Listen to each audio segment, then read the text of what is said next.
Vision victorious പരമ്പരയിൽ ഇന്ന് ഒപ്പമുള്ളത് ശ്രീ ശാന്തി പൊതുവിദ്യാഭ്യാസ ന്യൂനപക്ഷക്ഷേമ കച്ചകാരി മന്ത്രിയാണ്. അദ്ദേഹം ദീർഘകാലം MLA ആയെങ്കിലും തിരുവനന്തപുരം ശാസ്ത്രത്തിൽ ആദ്യമായിട്ടായിരിക്കും ഒരു വാർത്താ സമ്മേളനത്തിന് എത്തുന്നത്. മണ്ണാർക്കാട് MLA ആയിരുന്നതുകൊണ്ട് അധികം തിരുവനന്തപുരത്ത് വാർത്താ സമ്മേളനങ്ങൾ നടത്തേണ്ടുന്ന സാഹചര്യം ഉണ്ടായിട്ടില്ല. എന്തായാലും മന്ത്രി എന്ന നിലയിൽ പ്രസ് ക്ലബിന്റെ അതിഥിയായി ഇന്ന് എത്തിയതിലുള്ള സന്തോഷം പങ്കുവയ്ക്കുന്നു. അദ്ദേഹത്തെ ഹൃദയപൂർവ്വം ഈ മീറ്റ് പ്രസ് പരിപാടിയിലേക്ക് സ്വാഗതം ചെയ്യുന്നു. പ്രസ് ക്ലബിന്റെ ഉപകാരം പ്രസിഡന്റ് കൈമാറും.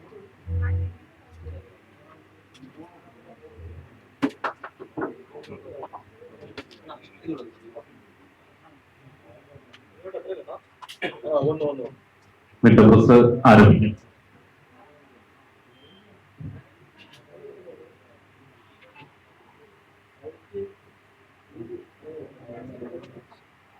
തിരുവനന്തപുരം പ്രസ് ക്ലബിന്റെ ഭാരവാഹികൾ, ബഹുമാനപ്പെട്ട പ്രസിഡന്റ്, സെക്രട്ടറി, അതുപോലെ തന്നെ ഇവിടുത്തെ പത്രമാധ്യമ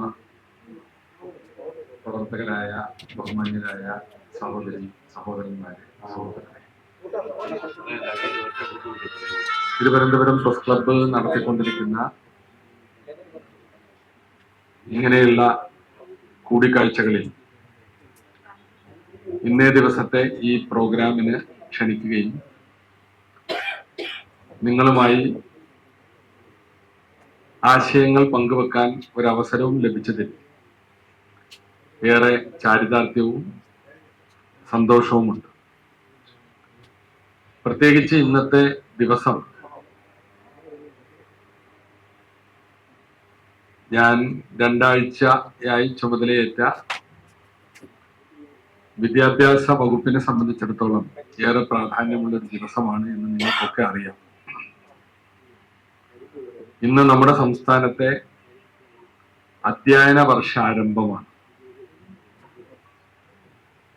സംസ്ഥാനത്തെ എല്ലാ സ്കൂളുകളിലും അതുപോലെ തന്നെ ജില്ലാ, സബ് ജില്ലാ, സംസ്ഥാന തലങ്ങളിലും പ്രവേശനോത്സവങ്ങളെല്ലാം ഗംഭീരമായി നടന്നു.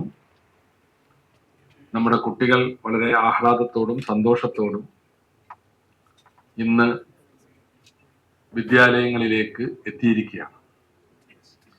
42 ലക്ഷത്തിൽ പരം കുട്ടികളാണ് കേരളത്തിലെ പൊതുവിദ്യാലയങ്ങളിൽ ഇന്ന് എത്തിച്ചേർന്നത്. അതിൽ 3,14,000 പേർ കുരുന്നുകളാണ്, ആദ്യമായിട്ട് സ്കൂളിൽ വരുന്നവരാണ്. അപ്പൊ അവരെയും അതുപോലെ തന്നെ ഒരു ഇടവേളകൾക്ക് ശേഷം ആവേശത്തോടുകൂടി കടന്നു വരുന്ന നമ്മുടെ മക്കളെയും സ്വാഗതം ചെയ്യാനാണ് കഴിഞ്ഞ കുറച്ച് വർഷങ്ങളായി പ്രവേശനോത്സവങ്ങൾ നടന്നു വരുന്നത്. ആ പ്രവേശനോത്സവം ഇന്ന് സമുചിതമായി സംസ്ഥാനത്ത് നടന്നു. വിദ്യാലയങ്ങൾ വീണ്ടും സജീവമായി. ഇനി അവരുടെ അധ്യയനം വളരെ സുഗമമായി മുന്നോട്ട് പോകാൻ പാഠപുസ്തകങ്ങളും യൂണിഫോമും ഒക്കെ കുട്ടികളുടെ കൈകളിൽ എത്തുക എന്നുള്ളതാണ്. ഈ ചുമതലയേറ്റതിന് ശേഷമുള്ള ഈ 10-12 ദിവസം, 13 ദിവസം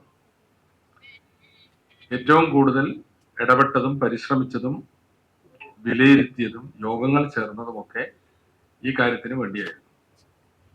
വിജ്ഞാപനം വരുന്നതിന് മുമ്പ് തന്നെ ഈ ദിശയിൽ പ്രവർത്തിക്കേണ്ടി വന്ന ഒരു എമർജൻസി ഈ കാര്യത്തിലുണ്ടായിരുന്നു. പാഠപുസ്തകങ്ങളുടെ അച്ചടിയൊക്കെ പൂർത്തീകരിക്കാനും ഇന്നലത്തേതോടുകൂടി കേരളത്തിലെ എല്ലാ വിദ്യാലയങ്ങളിലും ആ പുസ്തകങ്ങൾ എത്തിക്കുവാനും സാധിച്ചു. ഇന്ന് എല്ലായിടത്തും നല്ല രീതിയിൽ പ്രവേശനോത്സവങ്ങൾ സംഘടിപ്പിക്കാൻ കഴിഞ്ഞു. അങ്ങനെ ഒരു നല്ല അധ്യയന വർഷത്തിന് ഇവിടെ തുടക്കം കുറിക്കാൻ സാധിച്ച ഒരവസ്ഥയാണുള്ളത്. പിന്നെ ഈ രംഗത്ത് പല വിധത്തിലുള്ള പ്രശ്നങ്ങളുണ്ട് എന്നത് യാഥാർത്ഥ്യമാണ്. ഗവൺമെന്റുകൾ തുടർച്ചയാണ് അപ്പൊ അതുകൊണ്ട് തന്നെ സർവീസ് സംബന്ധമായ ആക്ഷേപങ്ങളും പരാതികളും, നിയമനം അംഗീകാരം കിട്ടാത്ത ടീച്ചർമാരുണ്ട്. അതുപോലെ തന്നെ നിയമന രംഗത്ത് പ്രതിസന്ധിയുണ്ട്. റാങ്ക് ലിസ്റ്റുകളിൽ നിന്നും വേണ്ടത്ര ആളുകൾക്ക് അവസരം കിട്ടിയില്ല എന്നുള്ള പരാതിയുണ്ട്. പിന്നെ പലർക്കും സർവീസ് സംബന്ധമായ കുറെ ആക്ഷേപങ്ങളൊക്കെ ഉണ്ട്. ഈ ഒരു ഇത്രയും ദിവസത്തിനുള്ളിൽ നൂറുകണക്കിന് പരാതികളാണ് ഓരോ ദിവസവും അങ്ങനെയുള്ള ഗ്രീവിയൻസ് ഉള്ള അധ്യാപകരിൽ നിന്ന്, സ്കൂൾ മാനേജർമാരിൽ നിന്ന്, അതുപോലെ തന്നെ മറ്റ് പ്രശ്നങ്ങളുള്ള വിദ്യാലയങ്ങളുടെ അധികൃതരിൽ നിന്ന് ഒക്കെ ലഭിച്ചുകൊണ്ടിരിക്കുന്നത്. അപ്പൊ അതൊക്കെ വലിയ താമസം കൂടാതെ പരിഹരിക്കണം എന്നാണ് ഉദ്ദേശിക്കുന്നത്. അതുപോലെ തന്നെ ഇക്കാര്യങ്ങളിലൊക്കെയുള്ള മറ്റ് ഒട്ടനവധി പ്രശ്നങ്ങൾ, ഇപ്പോ കായിക അധ്യാപകർ ഹയർ സെക്കൻഡറിയിൽ ഇല്ല. പല സ്കൂളുകളിലും കായിക അധ്യാപകരുടെ കുറവുണ്ട്. അവരുടെ ഭാഗത്ത് നിന്നുള്ള പരാതിയുണ്ട്. അപ്പൊ ഇതെല്ലാം കൂടി ഒറ്റയടിക്ക് നമുക്ക് പരിഹരിച്ച് തീർപ്പാക്കി അങ്ങനെ ഒരു അവസ്ഥയിലെത്താൻ കഴിയില്ലെങ്കിലും കുറച്ച് സാവകാശത്തോടു കൂടി ഇതൊക്കെ പരിഹരിക്കണമെന്ന് തന്നെയാണ് ആഗ്രഹിക്കുന്നത്. പിന്നെ വിദ്യാഭ്യാസ രംഗത്ത് നമുക്കറിയാം പരിഷ്കാരങ്ങളും മാറ്റങ്ങളും അനുദിനം ഉണ്ടായിക്കൊണ്ടിരിക്കുന്ന ഒരു മേഖലയാണ്. ശാസ്ത്ര സാങ്കേതിക പുരോഗതിയുടെ ഒരു കുതിച്ചുചാട്ടമാണ് ഇപ്പോൾ നടന്നുകൊണ്ടിരിക്കുന്നത്. ഇന്റർനെറ്റ് യുഗത്തിൽ നിന്ന് ആർട്ടിഫിഷ്യൽ ഇന്റലിജൻസിലേക്ക് നീങ്ങി നമ്മൾ അവിടെ എത്തി, ലോകം അവിടെ എത്തി. അപ്പൊ നമ്മുടെ കുട്ടികളെ കൂടി നമുക്ക് ആ രീതിയിൽ പരിവർത്തിപ്പിച്ചെടുക്കണം. അപ്പൊ അതിനൊക്കെയുള്ള ഈ വൈജ്ഞാനിക വിസ്ഫോടനത്തിന്റെ, അങ്ങനെയാണ് നമ്മൾ പറയാറ്, ഇന്റലക്ച്വൽ എക്സ്പ്ലോഷൻ, വൈജ്ഞാനികമായ വിസ്ഫോടനത്തിന്റെ ഒരു എല്ലാം വിജ്ഞാനത്തെ ആശ്രയിച്ച് പോകുന്ന ഒരു കാലം, നോളജ് ബേസ്ഡ് കമ്മ്യൂണിറ്റിയാണ് എന്നുള്ളത്. അപ്പൊ ആ ഒരു കാലത്തെ വിദ്യാഭ്യാസത്തെ അതിനനുസരിച്ച് ശക്തവും പ്രാപ്തവുമാക്കി നമുക്ക് മുന്നോട്ട് കൊണ്ടുപോകണം. അതിനെല്ലാവരുടെയും പിന്തുണയും സഹായവും വകുപ്പിന് ആവശ്യമാണ്. ഇങ്ങനെ ഒരു അവസരം തിരുവനന്തപുരം പ്രസ് ക്ലബ്ബ് നൽകുമ്പോൾ നിങ്ങളോടും എനിക്ക് സൂചിപ്പിക്കാനുള്ളത് അത് തന്നെയാണ്. നിങ്ങളുടെയൊക്കെ എല്ലാവരും കൂടി ചേർന്നാലാണ് നമുക്ക് ഈ രംഗത്ത് മാറ്റങ്ങൾ ഉണ്ടാക്കാൻ സാധിക്കുക. ഇന്ന് വിദ്യാലയങ്ങളിലെത്തിയ കുട്ടികൾ കേവലം പാഠപുസ്തകങ്ങളിലൂടെ മാത്രമല്ല അവരെ ഒരു നല്ല പൗരന്മാരായി, പ്രാപ്തരായ കുട്ടികളായി വാർത്തെടുക്കാൻ സാധിക്കുക. മറ്റു ഒട്ടനവധി ഘടകങ്ങൾ ചേരുമ്പോഴാണ് അവരിലെ വിദ്യാർത്ഥിത്വം ശക്തിപ്പെടുന്നത്. അവർ വളരെ ഏബിളായ, കാലിബറുള്ള, കപ്പാസിറ്റി ഉള്ള കുട്ടികളായി മാറുന്നത്. അപ്പൊ അതിനൊക്കെ നമ്മൾ എല്ലാവരുടെയും പിന്തുണ ഈ കാര്യത്തിൽ ആവശ്യമാണ്. അകമഴിഞ്ഞ സപ്പോർട്ട് നിങ്ങളിൽ നിന്നൊക്കെ, എല്ലാ കോണുകളിൽ നിന്നും, വിദ്യാഭ്യാസ വിചക്ഷണിൽ നിന്ന്, സമൂഹത്തിന്റെ മറ്റ് മേഖലകളിലുള്ള എല്ലാവരിൽ നിന്നും, അധ്യാപകർക്കും വിദ്യാർത്ഥികൾക്കും ഒക്കെ ആ ഒരു സപ്പോർട്ട് കിട്ടുമ്പോഴാണ് നമുക്ക് ആ മാറ്റം ഉണ്ടാക്കാൻ സാധിക്കുക. അങ്ങനെ തുറന്ന മനസ്സോടുകൂടി തന്നെയാണ് ഈ മേഖലയിൽ പ്രവർത്തനങ്ങൾക്ക് നേതൃത്വം കൊടുക്കാൻ ഞാനും ഉദ്ദേശിക്കുന്നത്. അപ്പൊ ഇന്ന് തുടങ്ങിയ ഈ പുതിയ അധ്യയന വർഷം ഏറ്റവും ശാന്തമായി എന്നാൽ നല്ല മുന്നേറ്റമായി മാറണം എന്നാണ് ഞാൻ ആഗ്രഹിക്കുന്നത്. അതിനാണ് ഒരിക്കൽ കൂടി ഞാൻ നിങ്ങളുടെയൊക്കെ പിന്തുണ തേടുന്നത്.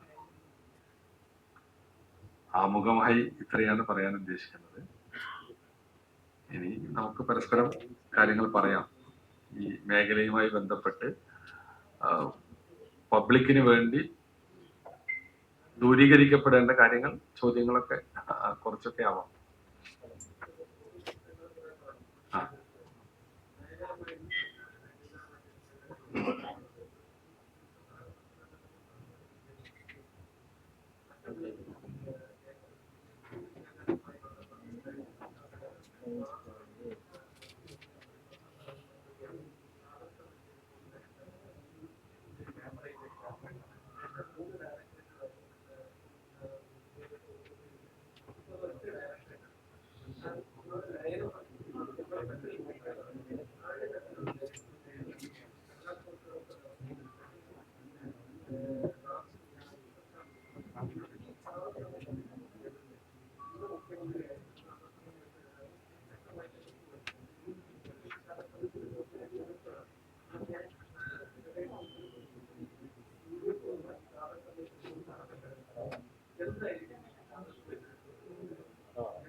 വിദ്യാഭ്യാസ രംഗത്തെ പരിഷ്കാരങ്ങൾക്ക് വേണ്ടിയാണ് ഈ പറയപ്പെട്ട കമ്മീഷൻ നിയോഗിക്കപ്പെട്ടത്.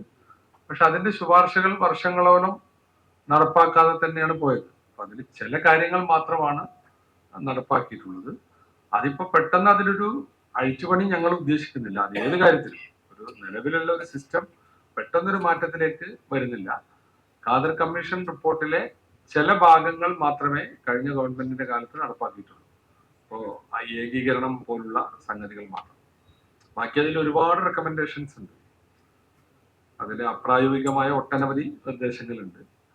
മറ്റുള്ളവർക്ക് വിയോജിപ്പുള്ള ഒട്ടനവധി കാര്യങ്ങളുണ്ട്. അതൊന്നും കഴിഞ്ഞ ഗവൺമെന്റിന്റെ കാലത്ത് നടപ്പാക്കിയിട്ടുമില്ല. അപ്പോ ഇനി ആ കാര്യങ്ങൾ പ്രസക്തമല്ല. നടപ്പായതിൽ വല്ല പ്രയാസങ്ങളും ഉണ്ടെങ്കിൽ അതൊരു അക്കാദമിക സമൂഹത്തിലെ ചർച്ചയ്ക്ക് ശേഷം നമുക്ക് അതിലൊക്കെ ആവശ്യമായ മാറ്റങ്ങൾ, അല്ലെങ്കിൽ അതിലൊന്നും അങ്ങനെ ഒരു വൈര്യനിര്യാതന ബുദ്ധിയോ അത്തരത്തിൽ കഴിഞ്ഞ കാലത്തുണ്ടായതൊക്കെ മാറ്റണം എന്ന രീതിയിലുള്ള ഒരു സമീപനമോ ഞങ്ങൾ സ്വീകരിക്കുന്നില്ല. വിദ്യാഭ്യാസ രംഗത്തുള്ള പരിഷ്കാരങ്ങൾ എപ്പോഴും നല്ല അവധാനതയോടുകൂടി നടത്തണം. ഈ പറയപ്പെട്ട കമ്മീഷന്റെ കാര്യത്തിൽ അന്ന് തന്നെ വലിയ ആക്ഷേപങ്ങൾ അധ്യാപക സമൂഹത്തിനും വിദ്യാർത്ഥികൾക്കും വിദ്യാഭ്യാസ പ്രവർത്തകന്മാർക്കൊക്കെ ഉണ്ടായിരുന്നു. പക്ഷെ അതെല്ലാം അവർ നടപ്പാക്കിയിട്ടില്ല. ചില കാര്യങ്ങൾ മാത്രമാണ്, ഏകീകരണം പോലുള്ള ചില കാര്യങ്ങൾ മാത്രമാണ് നടപ്പായത്. അപ്പൊ അതിപ്പോ പ്രായോഗികമായി നിൽക്കുകയാണല്ലോ നമ്മുടെ മുമ്പിൽ. അത് മുന്നോട്ട് കൊണ്ടുപോകാൻ പ്രയാസങ്ങൾ ഉണ്ടെങ്കിൽ അതിൽ ആവശ്യമായ ഭേദഗതികളും മാറ്റങ്ങളും വരുത്തും എന്നാണ് അതിനെക്കുറിച്ച് പറയാനുള്ളത്. വേറെയും പല കമ്മീഷൻ റിപ്പോർട്ടുകളും കഴിഞ്ഞ ഗവൺമെന്റ് നോക്കിയിട്ടില്ല. ഇപ്പൊ കാർത്തികേയൻ കമ്മീഷൻ കമ്മിറ്റി റിപ്പോർട്ടുണ്ട്. അത് +1 സീറ്റിന്റെ കുറവുമായി ബന്ധപ്പെട്ടതാണ്. അവർ കൃത്യമായി ശുപാർശ ചെയ്തിരുന്നല്ലോ, കേരളത്തിലെ ഇന്ന ജില്ലകളിലൊക്കെ +1 സീറ്റിന്റെ കുറവുണ്ട്, അത് ഇന്ന രീതിയിൽ പരിഹരിക്കണം. ആ റിപ്പോർട്ട് ആ ഗവൺമെന്റ് നോക്കിയിട്ടില്ല. അപ്പൊ അതുകൊണ്ട് ഞാനിപ്പോ അതൊരു പുതിയ ആക്ഷേപമായിട്ട് പറയല്ല. അപ്പോ എല്ലാ ഗവൺമെന്റുകളുടെ കാലത്തും ഇത്തരത്തിലുള്ള റിപ്പോർട്ടുകൾ വരും. അതിൽ നടപ്പായത് വല്ല അശാസ്ത്രീയത ഉണ്ടെങ്കിൽ മാത്രമേ അത് പുനഃപരിശോധിക്കുന്നുള്ളൂ. ബാക്കി കാര്യങ്ങൾ ഏതായിരുന്നാലും ഇപ്പൊ നടപ്പാക്കാൻ ഉദ്ദേശിക്കുന്നില്ല.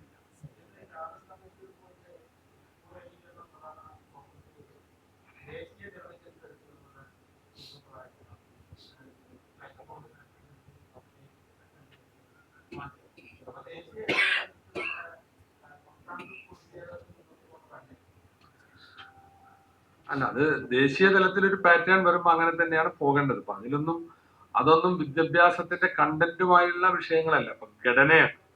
ഇപ്പൊ 1 മുതൽ 5 വരെയാണ് LP സ്കൂള് ദേശീയ വിദ്യാഭ്യാസ നയത്തിൽ. പിന്നീട് 6ഉം 7ഉം 8ഉം UP സ്കൂളായിട്ട് വരും. 9ഉം 10ഉം 11ഉം 12ഉം സെക്കൻഡ് ആയിട്ടാണ് വരുന്നത്. അപ്പൊ ആ രീതിയിൽ മാറ്റുമ്പോൾ നമുക്ക് ഇവിടെ ഉണ്ടാകുന്ന കുറെ പ്രശ്നങ്ങളുണ്ട്. ഇപ്പൊ നമ്മുടെ അധ്യാപകരുടെ ഒരു പുനർവിന്യാസം, സ്കൂളുകളുടെ ഇപ്പൊ ഇന്നുള്ള എല്ലാ LP സ്കൂളിലും 5ാം ക്ലാസ് കൂടി വരുമ്പോൾ ഇൻഫ്രാസ്ട്രക്ചറിൽ ഒരു മാറ്റം വരണം. അപ്പോ അത് കഴിഞ്ഞ ഗവൺമെന്റ് അതിനൊന്നും ചെയ്തിട്ടില്ല. ആ ഒരു നയം നടപ്പാക്കാൻ ഞങ്ങളത് പരിശോധിച്ച് ഒരു അവസ്ഥ വരുമ്പോൾ നടപ്പാക്കണമെങ്കിൽ അതിന് സാവകാശം കൊടുക്കേണ്ടി വരും. നമ്മുടെ ഗവൺമെന്റ് സ്കൂളുകളെ പോലെ തന്നെ നമുക്ക് എയ്ഡഡ് സ്കൂളുകളുണ്ട്. ഗവൺമെന്റ് സ്കൂളുകളിൽ തന്നെയും അതിന് വേണ്ട സൗകര്യങ്ങൾ ഇല്ലാതെ നമ്മൾ അങ്ങനെ ഒരു പരിഷ്കാരത്തിലേക്ക് പോകാൻ കഴിയില്ല. പിന്നെ അധ്യാപകരുടെ സംഗതി, നമ്മളിവിടെ UP സ്കൂൾ വരെയുള്ള UPSA എന്ന് പറയുന്ന, അല്ലെങ്കിൽ LPSA എന്ന് പറയുന്ന ആ രീതിയിലാണ് അധ്യാപകരുടെ വിന്യാസം. ഹൈസ്കൂളിലേക്ക് അത് മാറി. അപ്പൊ 8ാം ക്ലാസ് UPയിലേക്ക് വരുമ്പോൾ ഉണ്ടാകുന്നൊരു പ്രശ്നമുണ്ട്. ഹൈസ്കൂൾ അധ്യാപകർ എന്നുള്ളത്, അതുപോലെ തന്നെ ഹയർ സെക്കൻഡറി അധ്യാപകർ വേറെയാണ്. അപ്പോൾ ഇതിനൊക്കെ ഒരു മാറ്റം വരുത്തുമ്പോൾ അങ്ങനെയുള്ള ചില പ്രശ്നങ്ങൾ കൂടി ഇതിന്റെ ഭാഗമായിട്ട് പരിഹരിക്കണം. അതത്ര നിസ്സാരമല്ല. വിവിധ കാറ്റഗറികളിൽ വരുത്തേണ്ട മാറ്റങ്ങളൊക്കെ അതിലുണ്ട്. ഏതായിരുന്നാലും അത്തരം പരിഷ്കാരങ്ങൾ കൂടി ഭാവിയിൽ നമുക്ക് രാജ്യത്തൊന്നാകെ ഒരു പാറ്റേൺ ആയി അത് മാറുന്നതിന്റെ ഭാഗമായിട്ട് നോക്കേണ്ടതുണ്ട് എന്ന് തന്നെയാണ് എന്റെ അഭിപ്രായം.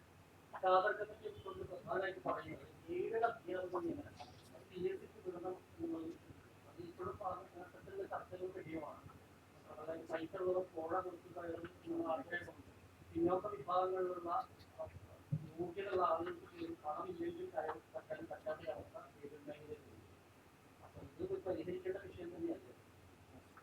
അതൊരു ശുപാർശയാണ്. പക്ഷെ നമ്മുടെ നാട്ടിലെ എയ്ഡഡ് മേഖല ഇന്നൊന്നിലേ ഉണ്ടായതല്ല. തുടക്കം മുതലേ നമ്മുടെ നാട്ടിലുള്ളൊരു സംവിധാനമാണ്. അവർക്ക് ഉള്ള ഒരു ആനുകൂല്യമാണ്. കാരണം ആ സ്കൂൾ നടത്താൻ വേറെ ഒരു ചെറിയൊരു സംഖ്യ മാത്രമാണ് അവർക്ക് ഒരു പിന്നെ ആ മാനേജ്മെന്റുകൾക്ക് സർക്കാർ നൽകുന്നത്. അപ്പൊ അതുകൊണ്ട് അത്തരം കാര്യങ്ങൾ പൊളിച്ചെഴുതുമ്പോൾ വളരെ വിപുലമായ ചർച്ചകൾ ആവശ്യമാണ്. എല്ലാവരെയും കേൾക്കേണ്ടതുണ്ട് എന്നുള്ളതാണ് എനിക്കതിൽ പറയാനുള്ളത്. പെട്ടെന്ന് നമുക്കതിൽ തീരുമാനം പറയാൻ കഴിയില്ല.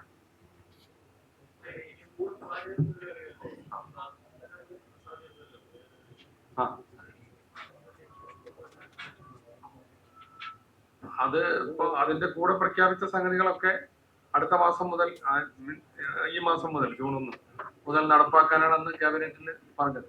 അതിൽ പാചക തൊഴിലാളികള്, നമ്മുടെ ആശാ വർക്കർമാര്, അങ്ങനെ ആയമാർ, അങ്ങനെ ആ കാറ്റഗറിയിൽ പെട്ടതൊക്കെ ഈ മാസം മുതലാണ് പറഞ്ഞത്.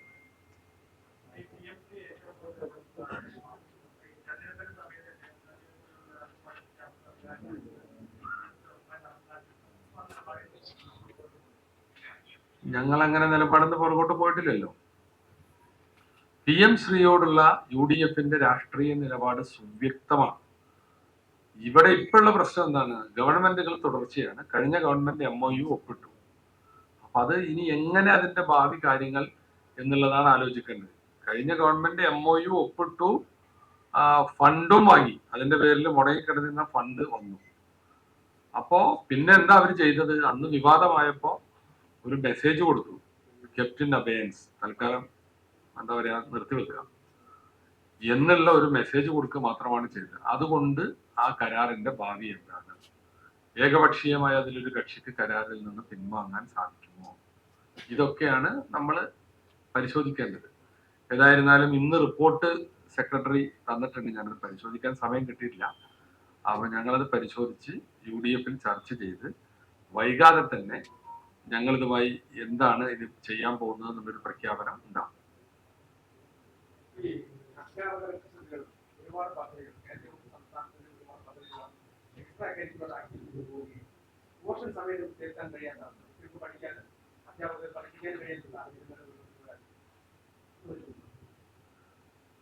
നിങ്ങൾ പറഞ്ഞത് അധ്യാപകർക്ക് വർക്ക് ലോഡാണെന്നോ?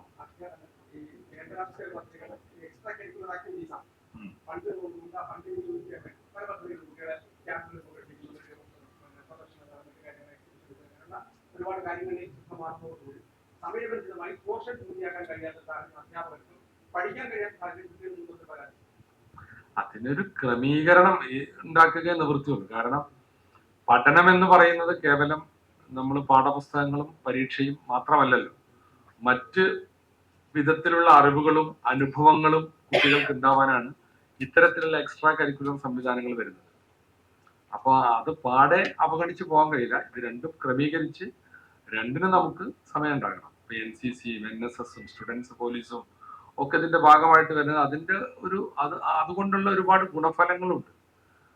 കുട്ടികൾ, നമ്മൾ എപ്പോഴും പറയാറില്ലേ, ഇന്ന് തന്നെ എല്ലാവരും പറഞ്ഞു, ക്ലാസ് റൂമിലേക്ക് വരുന്നത് ആ പാഠപുസ്തകം വായിച്ച് അതിൽ നിന്നുള്ള അറിവും അത് പരീക്ഷ എഴുതി കിട്ടുന്ന മാർക്കും പാസ്സായാലും മാത്രമല്ല, ഈ കൂടിച്ചേരലുകളിലൂടെ ഉണ്ടാകേണ്ട ഒരുപാട് അനുഭവങ്ങളും അറിവുകളും ഉണ്ട്. അതൊക്കെ ഇതിന്റെ ഭാഗമായിട്ട് നടക്കണം. അതിനുവേണ്ടിയാണ് അത്തരം പദ്ധതികൾ വന്നത്. അപ്പൊ ആ പദ്ധതികൾ ഒറ്റയടിക്ക് ഇല്ലാതാക്കാൻ കഴിയില്ല. അതിൽ ഈ സമയത്തിന്റെ പ്രശ്നം, ഇത് വർക്ക് ലോഡായി വരുന്നുണ്ട് എങ്കിൽ അത് നമുക്ക് ക്രമീകരിക്കാം, അല്ലാതെ അത് പാടെ നിരാകരിക്കാൻ കഴിയില്ല. ഇപ്പോ NSS ക്യാമ്പ് നടത്തി കുട്ടികൾ എന്തെങ്കിലും കാര്യങ്ങൾ ഒരു മേഖലയിൽ ഏതെങ്കിലും ഒരു പ്രദേശത്ത് പോയിട്ടാണ് അവർ ആ ഒരു അസൈൻമെന്റ് ഏറ്റെടുക്കുന്നത്. ഒരു പ്രദേശത്തെ എന്തെങ്കിലും പ്രത്യേക പ്രതിഭാസത്തെ കുറിച്ച് പഠിക്കാൻ, അതിനെക്കുറിച്ച് സർവേ നടത്താൻ, എന്നിട്ട് ഒരു റിപ്പോർട്ട് ഉണ്ടാക്കാൻ, ഇതൊക്കെയാണ് പലപ്പോഴും ഈ NSS ക്യാമ്പിലൊക്കെ നടക്കുന്നത്.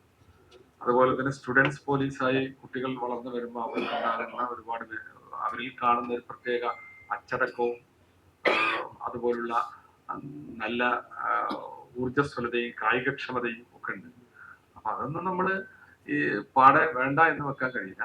ഇതിനെല്ലാം കൂടി കൂട്ടി യോജിപ്പിച്ച് പോകുന്നതാണ് നല്ലതെന്നാണ് എൻ്റെ അഭിപ്രായം.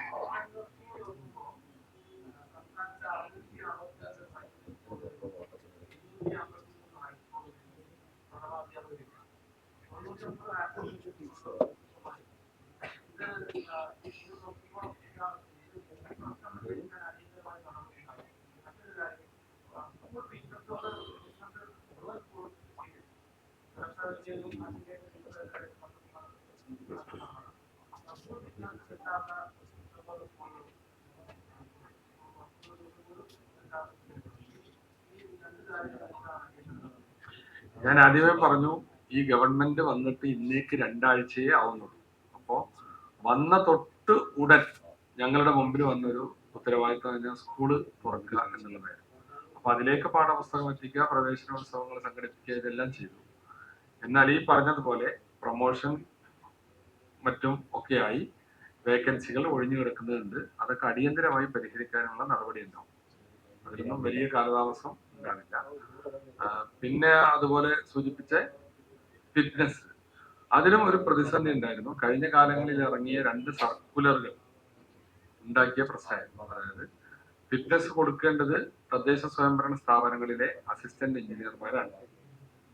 അവർ ഒരു ചോദ്യാവലി പോലെയുള്ള സംഗതി ഫില്ല് ചെയ്തിട്ടാണ് ഇതിന്റെ അവസാനം അത് സാറ്റിസ്ഫൈഡ് ആണെങ്കിൽ ഇവര് ഫിറ്റ്നസ് ആണ് ഈ സ്കൂൾ എന്ന് പറയാം. അതിൽ ഒരു ചോദ്യം ഈ ഇലക്ട്രിക്കൽ സംഗതികളെ സംബന്ധിച്ചാണ്. വയറിങ്, കറണ്ട്, ഷോർട്ട് സർക്യൂട്ട് ഒക്കെ ആയിട്ട് ബന്ധപ്പെട്ട്. അപ്പൊ അത് പറയാൻ ഞങ്ങൾ എക്സ്പേർട്ട് അല്ല എന്നുള്ളതാണ് എയ്മാരെ വാദം. അതുകൊണ്ട് അതിന് ഞങ്ങൾക്ക് സർട്ടിഫിക്കറ്റ് കൊടുക്കാൻ പറ്റില്ല. അവർ പറയുന്നതിലും കാര്യമുണ്ട്. സിവിൽ എഞ്ചിനീയർമാർക്ക് ഈ ഇലക്ട്രിക്കൽ കാര്യങ്ങളെ സംബന്ധിച്ച് പറയാൻ കഴിയില്ല.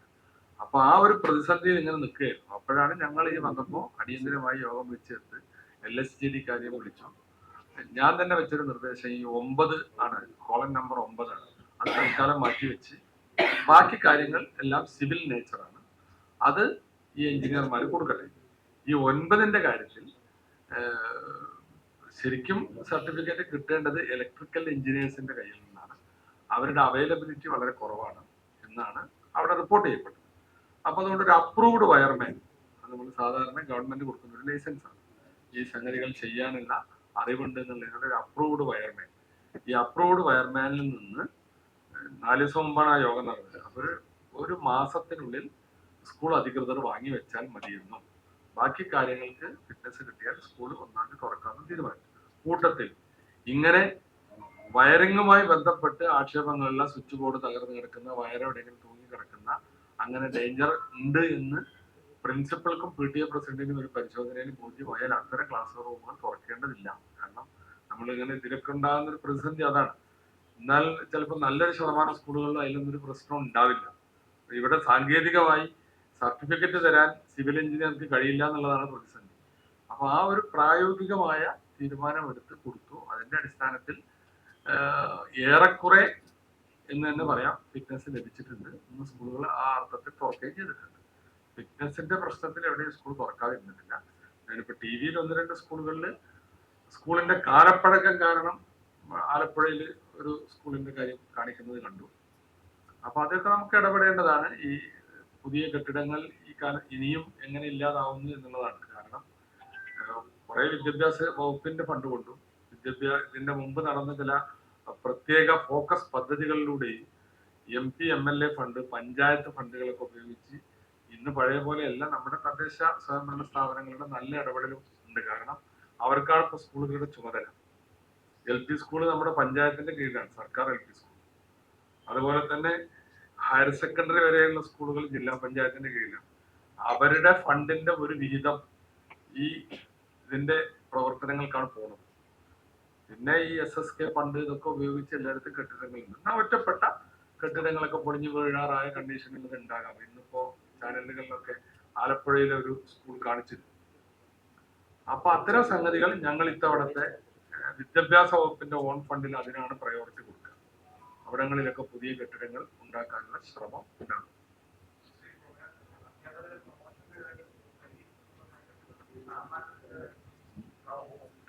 സ്ഥലം മാറ്റത്തിൽ ഇപ്പോ കേന്ദ്രത്തിന്റെ ഒരു ഡയറക്ഷൻ ഉണ്ട്. ഈ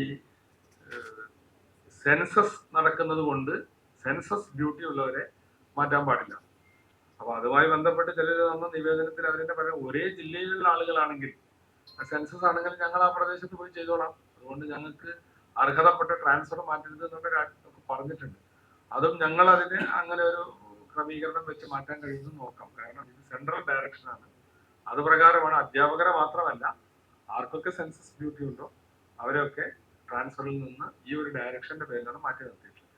ആ സെൻസസ് ഡ്യൂട്ടി ഇല്ലാത്ത അധ്യാപകരുടെ ലിസ്റ്റ് ഉള്ളവരെ മാറ്റി നിർത്തിയിട്ടുള്ള ലിസ്റ്റ് എടുത്തിട്ട് അവരുടെ ട്രാൻസ്ഫർ നടപ്പാക്കാൻ ഇന്ന് ഞങ്ങൾ 2 ദിവസം മുമ്പ് തീരുമാനിച്ചിട്ടുണ്ട്.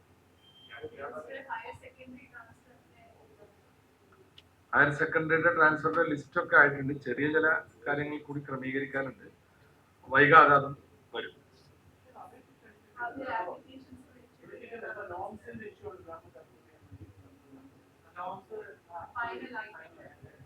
ഹയർ സെക്കൻഡറി അധ്യാപകരുടെ പിന്നെ സ്ഥലം മാറ്റത്തിന് വേണ്ടിയുള്ള അപേക്ഷകൾ വന്നിട്ടുണ്ടല്ലോ. ആ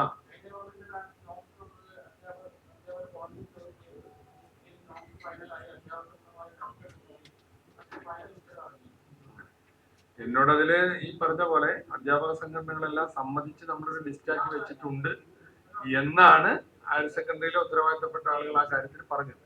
ചർച്ചയൊക്കെ പൂർത്തിയായി, എല്ലാ അധ്യാപക സംഘടനകളും വന്നിരുന്നു. അങ്ങനെ അത് പ്രകാരം ലിസ്റ്റ് ആയിട്ടുണ്ട് എന്നാണ് പറഞ്ഞത്. ഏതായിരുന്നാലും അത് പരിശോധിക്കാം.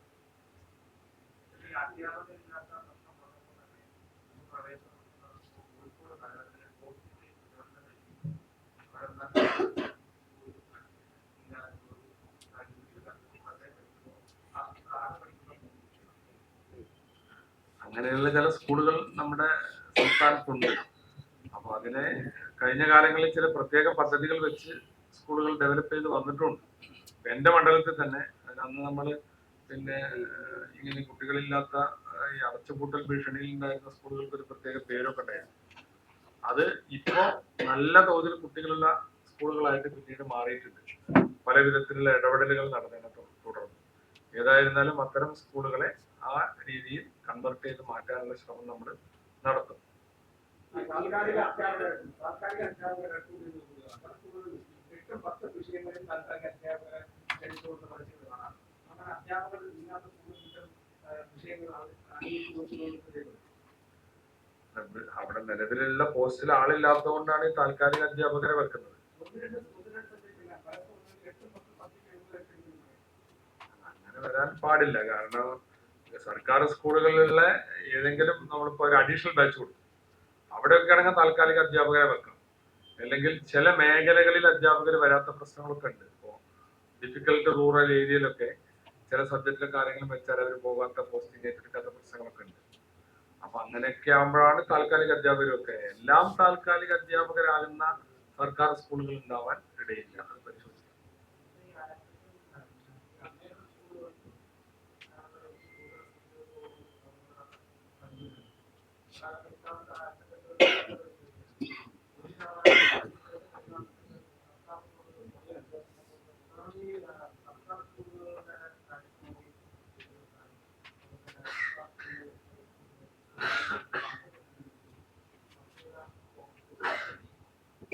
അത് ഇതിന് തൊട്ട് മുമ്പ് പറഞ്ഞ കുട്ടികൾ കുറയുന്ന സ്കൂളുകളുടെ കാര്യവും ഈ പറഞ്ഞ റിസൾട്ട് കുറയുന്ന ഒക്കെ ഒരു പ്രശ്നമാണല്ലോ. നമ്മൾ ഈ ഗുണനിലവാരം മെച്ചപ്പെടുത്താൻ, അതുപോലെ തന്നെ ചില ആക്ഷേപങ്ങളുണ്ട്. ഇപ്പൊ 10ാം ക്ലാസ് കഴിഞ്ഞിട്ടും പാസ്സായിട്ടും പേരെഴുതാൻ അറിയില്ല, ഗുണന പട്ടിക ചൊല്ലാൻ അറിയില്ല എന്നൊക്കെ പറഞ്ഞ് ഇപ്പോ മുമ്പ് നമ്മുടെ വിദ്യാഭ്യാസ ഡയറക്ടർ തന്നെ ഒരു ആക്ഷേപം കഴിഞ്ഞ ഗവൺമെന്റിന്റെ കാലത്ത് പറഞ്ഞു. പിന്നീട് ഇപ്പൊ അതൊന്ന് പലരും ആവർത്തിച്ച് പറയുന്നുണ്ട്. അപ്പൊ ആ വശം ഞങ്ങൾ പരിശോധിച്ച് അതിനൊരു സംവിധാനം ഉണ്ടാക്കണം എന്ന് തന്നെയാണ് ഉദ്ദേശിക്കുന്നത്. അതായത് ഗുണനിലവാരം മെച്ചപ്പെടുത്തുക. കാരണം ഇതൊരു നാണക്കേടാണല്ലോ, 10ാം ക്ലാസ് കഴിഞ്ഞിട്ട് പേരെഴുതാൻ കഴിയുന്നില്ല, അല്ലെങ്കിൽ പിന്നെ അടിസ്ഥാനപരമായ ഗണിതം അറിയില്ല എന്നൊക്കെ പറയുന്നത്. അപ്പൊ അതിനെക്കുറിച്ച് ഒരു നടപടി ഉണ്ടാക്കണം എന്ന് തന്നെയാണ് ആഗ്രഹിക്കുന്നത്.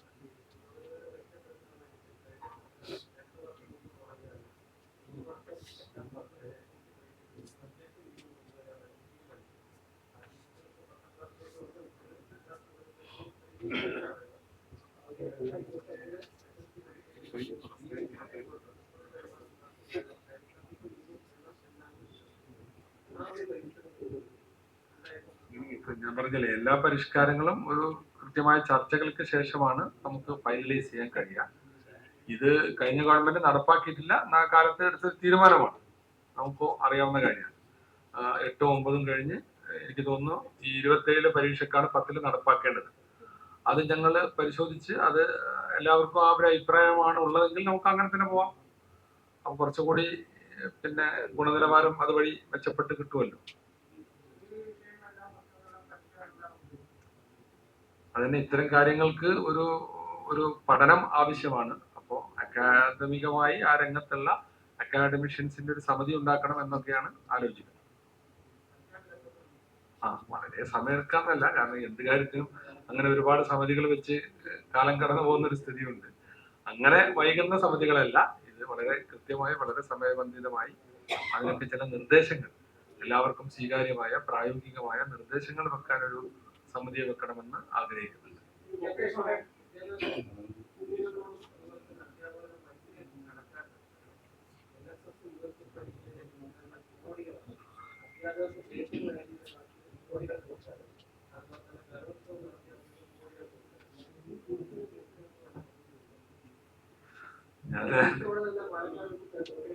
പറയുന്നുണ്ട്. ഞാൻ പറഞ്ഞില്ലേ, നമ്മള് 14 ദിവസമായിട്ടുള്ള ഞങ്ങൾ വന്നിട്ട് കുടിശ്ശികയുടെ യഥാർത്ഥ കണക്കെടുക്കട്ടെ. അതുണ്ട് എന്നുള്ളതൊരു യാഥാർത്ഥ്യമാണ്. ഇതൊക്കെ കൊടുത്തു തീർക്കേണ്ടതുമാണ്. അതിലൊന്നും തർക്കമില്ല. എല്ലാ മേഖലയിലും എന്ന പോലെ സാമ്പത്തിക രംഗത്തുള്ള ഒരു പിരിമുറുക്കം ഈ വിഷയത്തിലൊക്കെ പ്രശ്നമാണ്.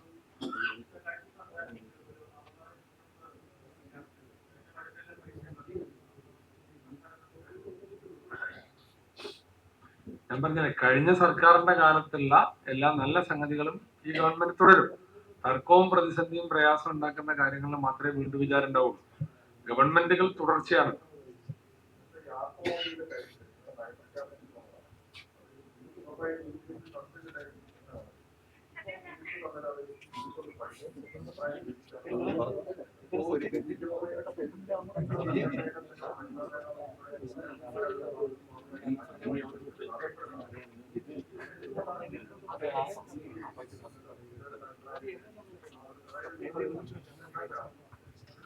അല്ല, അതൊരു നയപ്രഖ്യാപനം എന്ന് പറഞ്ഞ ഒരു സർക്കാരിന്റെ സമീപനമാണ്. ആ സമീപനത്തിൽ വളരെ കൃത്യമായിട്ട് സ്ത്രീകളോടും പെൺകുട്ടികളോടുമുള്ള ഒരു അനുഭാവപൂർണമായ നിലപാടാണ് പ്രഖ്യാപിച്ചത്. ഇതില് അതിന്റെ പോസിറ്റീവ് സൈഡാണ് നമ്മൾ കാണേണ്ടത്. ഈ പറഞ്ഞ ദിവസങ്ങളിൽ ഇപ്പോൾ നമ്മുടെ മുതിർന്ന സ്ത്രീകൾക്കും അതുപോലെ തന്നെ ആ ഒരു ഘട്ടത്തിലെത്തിയ പെൺകുട്ടികൾക്കും വലിയ തോതിലുള്ള ശാരീരികവും മാനസികവുമായ അവശതകളും പ്രയാസങ്ങളും അനുഭവിക്കുന്നവരുമുണ്ട്. അത് വളരെ നിസ്സാരമായിട്ട് കടന്നു പോകുന്നവരുമുണ്ട്. അത് ഓരോരുത്തരുടെ ശാരീരികമായ പ്രകൃതം പോലെയാണ് ഇരിക്കുക. ബെഡിൽ നിന്ന് എഴുന്നേക്കാൻ പറ്റാത്ത കുട്ടികളുണ്ട്, സ്ത്രീകളുണ്ട്. അപ്പൊ അവർക്ക് അന്ന് അവരുടെ ഡ്യൂട്ടി നിർവഹിക്കുന്നതിൽ ഒരു ഇളവ്, അത് ഉദ്യോഗസ്ഥകളാണെങ്കിൽ ആ ഒരു കാരണമുണ്ടെങ്കിൽ അവരെ അന്ന് ആ ഡ്യൂട്ടിയുടെ പേരിൽ അവരെ ബുദ്ധിമുട്ടിക്കരുത്. അവർക്ക് അതിൽ നിന്ന് ലീവ് എടുക്കാനുള്ള ഒരു ഇളവ് ഉണ്ട് എന്നുള്ളതാണ്. കുട്ടികളുടെ കാര്യത്തിൽ പഠനവും സ്കൂളോ അല്ലെങ്കിൽ കോളേജൊക്കെ ആയിട്ട് ബന്ധപ്പെട്ട് അത്തരം ഒരു സംഗതിയുടെ പേരിലാണെങ്കിൽ ഒരു ഇളവ് കൊടുക്കാം എന്നതാണ് അതിൽ കണ്ടിട്ടുള്ളത്. പിന്നെ അത് ചർച്ച ചെയ്ത് പഴയ കാലത്ത് ഉണ്ടായിരുന്നത് പോലെ ഇത്തരം ഘട്ടങ്ങളിൽ ആളുകളെ മാറ്റി നിർത്തുന്ന ഒരു സ്വഭാവമാണെന്നൊക്കെ പറഞ്ഞ് അതിന്റെ നെഗറ്റീവ് കൂടുതൽ ചർച്ച ചെയ്യപ്പെട്ടു എന്നുള്ളതാണ്. സത്യത്തിൽ അതുകൊണ്ട് ഉദ്ദേശിച്ച എത്രയേ ഉള്ളൂ. എല്ലാവരും ഇപ്പോൾ ആ ദിവസങ്ങളിൽ നിർബന്ധമായി ലീവ് എടുക്കണമെന്നോ അല്ലെങ്കിൽ എല്ലാവർക്കും അവധി വേണമെന്നോ ഒന്നും അതിൽ പറയുന്നില്ല. ഇതിന്റെ പേരിൽ പ്രയാസം അനുഭവിക്കുമ്പോൾ അതങ്ങനെ ചിലർക്കുണ്ടാകാം, വലിയ പ്രശ്നങ്ങളുള്ള ഒരു നേച്ചറുള്ള ആളുകൾ ഉണ്ടാകാം. അവർക്ക് അന്നൊരു ഇളവ് ഈ ഒരു ശാരീരിക അവസ്ഥയിലാണ്. അപ്പൊ അതുകൊണ്ട് അവർക്ക് അവർ നിർവഹിക്കേണ്ട കാര്യത്തിൽ ഒരു ഇളവ്, അപ്പൊ അതിനൊരു ലീവ് ആപ്ലിക്കേഷൻ കൊടുത്താൽ അത് പരിഗണിക്കണം. അതാണ് അതിന്റെ പോസിറ്റീവ് വശം. അതാണ് ഉദ്ദേശിച്ചത്. വിശദാംശങ്ങൾ വരാനിരിക്കുന്നേ ഉള്ളൂ. ഈ നയപ്രഖ്യാപനത്തിൽ പറയുമ്പോൾ ഒരു ആശയമാണ് പറയുന്നത്. നമുക്ക് ആ ആശയത്തോടുള്ള ഒരു യോജിപ്പുമാണ് പ്രകടിപ്പിക്കുന്നത്. പിന്നീട് അതിന്റെ വിശദാംശങ്ങളും ഒരു പദ്ധതിയായും നോംസായും ഒക്കെ പിന്നീടാണ് വരിക. അത് വരും. ഈ പറഞ്ഞ വിമർശനങ്ങളും നമ്മൾ കാണണം. ഒരു വിമർശനമുണ്ട് ഇങ്ങനെ മാറ്റി നിർത്തപ്പെടും. പക്ഷെ എനിക്ക് അങ്ങനെ തോന്നുന്നില്ല. കാരണം ഇത് ഈ പ്രശ്നമുള്ളവർക്കുള്ള ഒരു ആനുകൂല്യമാണ്, ഒരു ഇളവാണ്. അത് എല്ലാവരും ഉപയോഗിച്ചോളന്നില്ല. അങ്ങനെ പ്രശ്നങ്ങൾ ഉള്ളവർക്ക് ആ ആനുകൂല്യം ഉപയോഗിക്കാം. വേണ്ടാന്ന് പറഞ്ഞില്ലല്ലോ. ഞാൻ പറഞ്ഞില്ല ഇതാണ്. അല്ല, ഇതിന്റെ വിശദാംശങ്ങൾ വരാനിരിക്കുന്നേ ഉള്ളൂ. നമ്മളൊരു സമീപനം, ഈ നയപ്രഖ്യാപനം എന്ന് പറഞ്ഞാൽ അതാണ്. ഓരോ മേഖലയിലും ഓരോ പ്രശ്നങ്ങളോടുമുള്ള ഗവൺമെന്റിന്റെ ഒരു ആറ്റിറ്റ്യൂഡാണ് പ്രകടമാക്കുന്നത്. പിന്നീടാണ് അതിനനുസരിച്ച് പദ്ധതികൾ വരിക. ഇപ്പൊ ആ തീരുമാനമാണല്ലോ ഗവൺമെന്റിന്റെ മുമ്പിലുള്ളത്. ഇല്ല, അതിലേക്കൊന്നും എത്തിയിട്ടില്ല. ഇത് വിവിധ സ്വാഭാവികമായും വിദ്യാർത്ഥിനികളുമായി ബന്ധപ്പെട്ട വിഷയങ്ങൾ വിദ്യാഭ്യാസ വകുപ്പായിട്ട് ചർച്ച ചെയ്യണം. ഉദ്യോഗസ്ഥരായ സ്ത്രീകളെ സംബന്ധിച്ച കാര്യങ്ങളൊക്കെ പൊതുഭരണ വകുപ്പൊക്കെ ആയിട്ട് ചർച്ച ചെയ്ത് അതിനൊരു ഗവൺമെന്റ് സെക്രട്ടറിമാരുടെ ആയിട്ടുള്ള വേണ്ട ഡിസ്കഷനൊക്കെ ശേഷം അതിനൊരു രൂപരേഖ ഉണ്ടാവണമല്ലോ. അതുണ്ടാവും, വൈകാതെ ഉണ്ടാവും.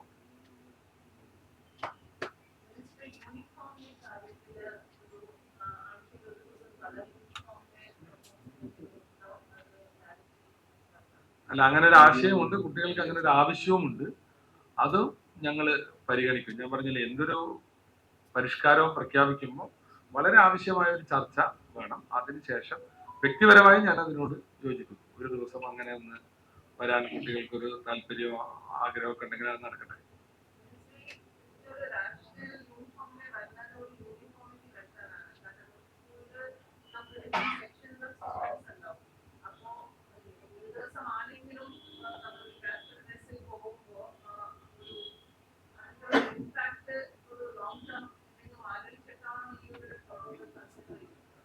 അല്ല, ഞാൻ പറഞ്ഞല്ലോ, അത് കഴിഞ്ഞ തവണ കുട്ടികളിൽ നിന്ന് വന്ന ആവശ്യത്തെ തുടർന്നാണ് അന്നത്തെ വിദ്യാഭ്യാസ മന്ത്രി അത് പരിഗണിക്കാമെന്ന് പറഞ്ഞത്. അപ്പൊ അതിൽ നിന്നാണ് ഇപ്പോഴത്തെ പുതിയ ക്വസ്റ്റ്യൻ ഉയരുന്നത്. അപ്പോ അതിൽ അങ്ങനെ ഒരു വലിയ പ്രയാസം ഉണ്ടാവും ഇന്നത്തെ കാലഘട്ടത്തിൽ. പ്രത്യേകിച്ചും ഞങ്ങൾ ഏതായിരുന്നാലും, ഞാൻ പറഞ്ഞില്ലേ, ഒരു ചെറിയ സർക്കിളിൽ ഇതുമായി ബന്ധപ്പെട്ട വളരെ ഉത്തരവാദിത്തപ്പെട്ടവരുള്ള ഒരു ചർച്ചയ്ക്ക് ശേഷം പ്രഖ്യാപിക്കുള്ളൂ. വ്യക്തിപരമായി എനിക്ക് തോന്നുന്നു ഒരു ദിവസം അങ്ങനെ ഒരു സ്വാതന്ത്ര്യം വേണമെന്ന് കുട്ടികൾ പറഞ്ഞാൽ അത് ന്യായമാണ്.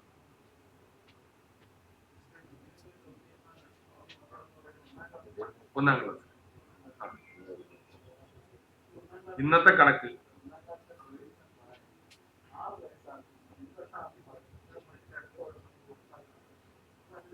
അല്ല, ഞങ്ങൾ മാറ്റമൊന്നും വരുത്തിയിട്ടില്ല. നിലവിലുള്ള 5 തന്നെയാണ് ഇപ്പോഴുള്ളത്.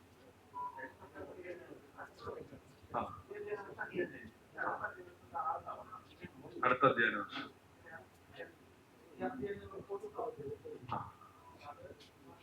അത് ഞാൻ പറഞ്ഞല്ലേ, ഈ കഴിഞ്ഞ ഗവൺമെന്റ് എടുത്ത എല്ലാ നടപടികളിലും മാറ്റങ്ങൾ വരുത്തണമെന്നൊന്നും ഞങ്ങൾ ആഗ്രഹിക്കുന്നില്ല. ഇത് ഒരു ദേശീയ വിദ്യാഭ്യാസ നയത്തിന്റെ ഭാഗമൊക്കെ ആയിട്ട് പറഞ്ഞതാണെങ്കിൽ അത് പോലെ തന്നെ തുടരാം. അല്ല, അതിനെ പ്രായോഗികമായിട്ട് വലിയ എതിർപ്പോ പ്രയാസമോ ഉണ്ടെങ്കിൽ അതിന് ഒരു പുനർവിചിന്തനം ഉണ്ടാകുക.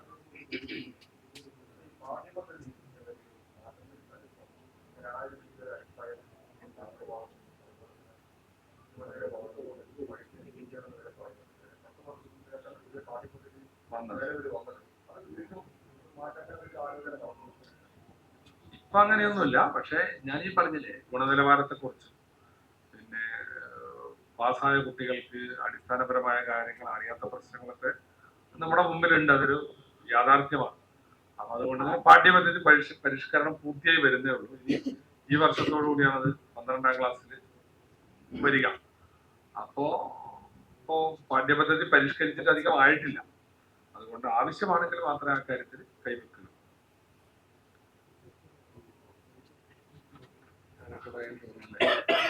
ഇല്ലല്ലോ, സന്നിധിക്കാം. നന്ദി പറയാൻ പ്രസിഡന്റ്. പ്രിയപ്പെട്ടവരെ, വ്യക്തമായ കാഴ്ചപ്പാടോടുകൂടി നിലപാടുകളുമായി നമ്മുടെ ചോദ്യങ്ങൾക്ക് മറുപടി പറഞ്ഞ ബഹുമാനപ്പെട്ട മന്ത്രി എൻ ശംസുദ്ദീൻ പ്രസ് ക്ലബിന്റെ പേരിലുള്ള നന്ദി രേഖപ്പെടുത്തുന്നു. ചടങ്ങ് അവസാനിക്കും.